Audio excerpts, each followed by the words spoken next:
ओम नमः शिवाय। हिंदू कहानी संग्रह में आप सभी का स्वागत है।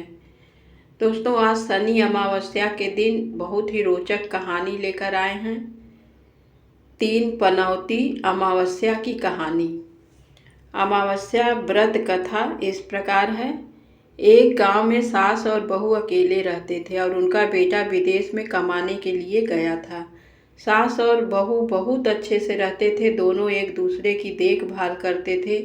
एक दिन बहू ने खाना नहीं खाया तो सास ने बहू से पूछा कि आज तुमने खाना क्यों नहीं खाया। तब बहू ने कहा कि सासू माँ, आज मेरा अमावस्या का व्रत है, इसलिए मैंने खाना नहीं खाया। तब सासू ने कहा कि बहू, ये व्रत क्या होता है और ये व्रत करने से क्या फल मिलता है, मुझे भी समझाओ।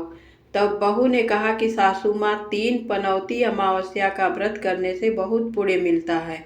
घर में अन्न धन बना रहता है, सुख शांति रहती है तथा अटल सुहाग मिलता है और पुत्र प्राप्ति होती है।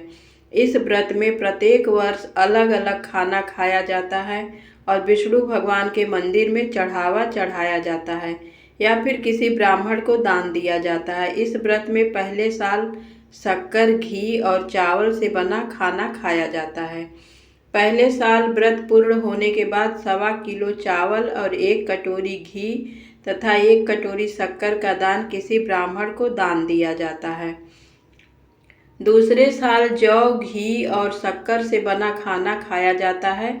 जब दूसरे साल व्रत पूर्ण हो जाए तो 1.25 किलो जौ, 1 कटोरी घी तथा 1 कटोरी शक्कर किसी मंदिर में चढ़ाएं या फिर किसी ब्राह्मण को दान देना होता है। तीसरे साल गुड़, तिल और घी से बने व्यंजन खाने चाहिए। जब तीसरे साल व्रत पूर्ण हो जाए तो ½ किलो तिल, गुड़ तथा 1 कटोरी घी किसी मंदिर में चढ़ाया जाता है या फिर किसी ब्राह्मण को दान दिया जाता है। इसे ही 3 पनौती अमावस्या व्रत कहा जाता है। फिर बहू ने कहा कि इस व्रत का अगर संकल्प लेते हैं तो इसे पूरा करना जरूरी होता है। अगर पूरा नहीं कर सकते हैं तो सास बहू में झगड़ा और घर में अशांति आती है। तब सासू ने कहा कि मेरी उम्र हो गई है, लेकिन तुम यह व्रत करो। और बहू यह व्रत का आरंभ करती है। लेकिन एक दिन बहू ने किसी के कहने पर गेहूं से बनी रोटी खा ली और अमावस्या माता इस बात से नाराज हो गई। जो सास और बहू बहुत ही प्यार से रहती थी, इन दोनों में झगड़ा होने लगा। सभी गांव वाले भी हैरान हो गए कि ये सब क्या हो रहा है। सास अपनी बहू को कहने लगी कि तुम जब से हमारे घर में बहू बन के आई हो तब से हमारे घर की लक्ष्मी चली गई हैं। तुम हमारे लिए शुभ नहीं हो। तब बहू ने कहा कि आपके घर की लक्ष्मी चली गई हैं तो कहाँ मिलेंगी, मुझे बताओ, मैं लक्ष्मी को लेकर आऊंगी। तब सासू ने कहा कि लक्ष्मी तुमको समुद्र के बीच में भगवान विष्णु के पैर दबाते हुए मिलेंगी। तब बहू ये कहकर चली जाती है कि अब जब तक मैं लक्ष्मी को लेके नहीं आऊंगी तब तक इस घर में पैर नहीं रखूंगी। इतना कहकर बहू लक्ष्मी जी की खोज में निकल जाती है। जब बहू लक्ष्मी को खोजने के लिए निकलती है तब उसे बीच रास्ते में एक गाय माता मिलती हैं। वह बहू से पूछती हैं कि आप कहाँ जा रही हैं। तब बहू ने कहा कि हे गाय माता, मेरी सासू मुझे कहती हैं कि मेरे आने से उनके घर में अन्न धन की कमी हो गई है और उनके घर की लक्ष्मी चली गई है, तो मैं लक्ष्मी को लेने जा रही हूँ। तब गाय माता ने कहा कि हे बेटी, अगर तुम जा ही रही हो तो भगवान से मेरे बारे में भी पूछ लेना। तब बहू बोलती है कि ठीक है गाय माता, बताओ, मैं आपके बारे में भी पूछ लूँगी। तब गाय माता बोलती हैं कि मेरा जब भी बछड़ा होता है वह मर जाता है, जिंदा नहीं रहता। तुम भगवान से पूछ लेना कि मेरे साथ ऐसा क्यों हो रहा है, मैंने ऐसे कौन से कर्म किए हैं। तब बहू बोली, गाय माता, मैं आपके बारे में ज़रूर पूछ लूँगी। यह कहकर बहू आगे बढ़ती है। अब आगे जाते ही बहू को एक घोड़ी मिलती है जिसके गले में घंटी बंधी हुई होती है। घोड़ी ने भी कहा कि बेटी, तुम मेरे दुख का निवारण भी भगवान से पूछ लेना। तब बहू ने कहा, जरूर पूछ लूँगी। यह कहकर बहू आगे बढ़ती है। आगे जाते ही बहू को एक अंधा और बहरा बुजुर्ग मिलता है। वह भी बहू से अपनी समस्या भगवान से पूछने के लिए कहता है। तब बहू उसकी समस्या भी भगवान से पूछने का कहकर आगे बढ़ती है। आगे जाते ही बहू को एक बूढ़ी औरत मिलती है जो हाथ और पैर से अपाहिज होती है। वह भी बहू से अपनी समस्या भगवान को पूछने के लिए कहती है। तब बहू उसके समस्या को भी पूछने के लिए तैयार हो जाती है और आगे बढ़ती है।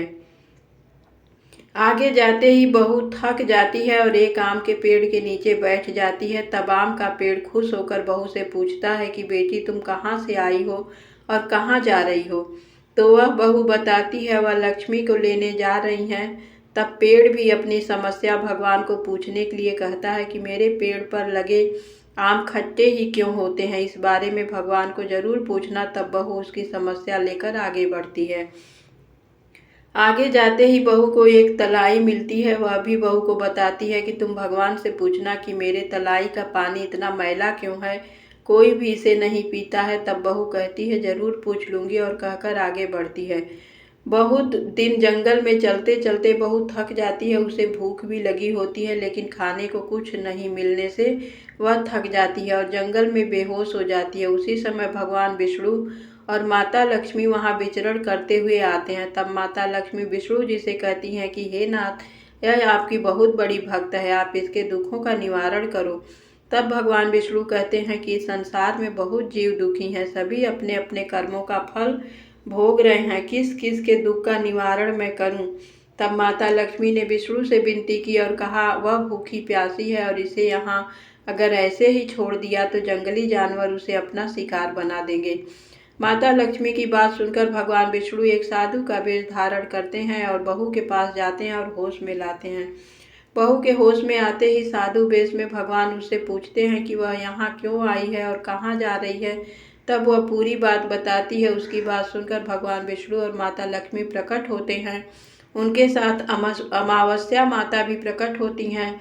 बहू उनके चरणों में गिरकर वंदन करती है। अमावस्या माता बहू को कहती हैं कि बेटी, तूने मेरे व्रत को खंडित किया है, इसी की सजा मिली है तुम्हें, लेकिन अब मैं तुम्हें माफ करती हूँ और तुम घर जाओ। तुम्हारा घर अन्न धन से संपन्न होगा, तुम्हारा घर सुंदर महल में बदल जाएगा और तुम्हारी सभी मनोकामना पूर्ण होगी।